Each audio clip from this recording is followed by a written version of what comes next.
and Rose Dawes, who claims 5. Yeah, a winner a couple of starts ago at this track, and then not beaten that far on his most recent start as well. Into a better race today, so it's going to be that little bit tougher. Number 5 is next. Devious Devon for William Muir and Chris Grassick, and Lewis Edmonds is in the saddle. This one's on a bit of a regressive mark. Yeah, the handicap mark has dropped a lot, potentially well treated on old form, and has had wind surgery since last seen. If that works, then clearly handicapping wise he's got a chance, but a little bit of a question mark against him at the minute.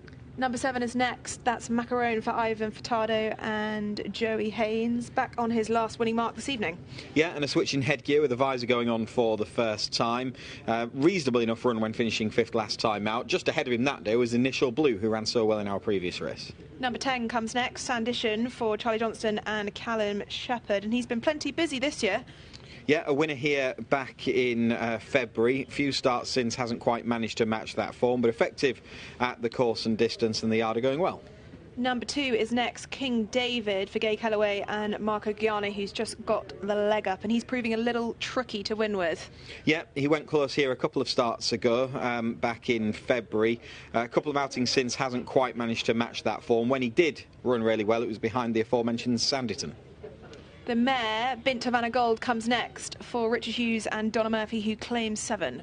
Yeah, up at the top of the weights is Bint Havana Gold, who won at Wolverhampton a couple of starts ago, but has a good record at this particular track and is still well handicapped on back form. Orbital Chime is next for James Owen and Kieran Fallon, who is looking for a quick fire double. Yeah, not been long with this yard. First start for the stable last time out. Race didn't really get to the bottom of him after a slow start. Headgear goes back on today, which looks a positive. We will drop back to number 8, who is on his toes. That's the organiser for Michael Patterson and Jason Watson, who's been out of he's been out of form, the horse, not Jason Watson, of late, Chris. Yeah, it has just been struggling for form. They've given him a bit of a break since that run at Lingfield in January. That might help. He's a horse that's won fresh in the past. That was for a former stable, and he was a debut winner. So maybe without a recent run could be the time to catch him, I guess. And handicapping wise, you can make the argument, but he definitely needs to bounce back to form.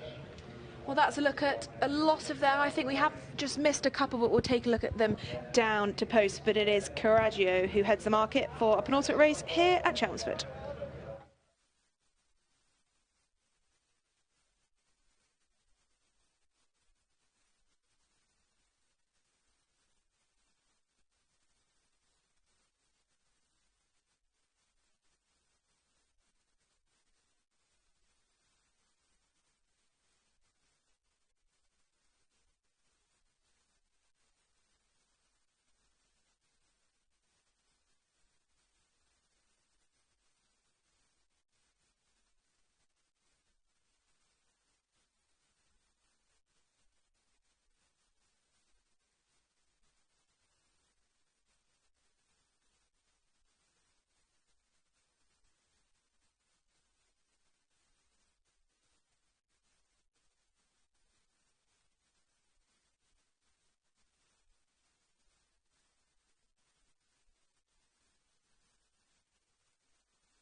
Junkers. Great job last night, by the way, Constitution Hill. Last one going in, Shades of May. My boy Harry playing up in the gates a bit. Just settled now, ready and off and racing. Great start made by Bint Havana Gold. Darted forward for this Love of Horses handicaps. Class 6 event over 7 furlongs, but very quickly into stride 2 as Macaroni, and King David wants a share of the early action as well. With Orbital Chime on the outside as they race through the first furlong. The pace looks a pretty generous one because there's already about 8 lengths between first and last. Devious Devon disputing last place. King David, though, probably out in front narrowly from Macaroni. Close up behind them is Bint Havana Gold, Shades of May, Orbital Chime, Rein Back. My Boy Harry in the middle, Black Jacket with San Ditton, followed by Devious Devon, Francisco.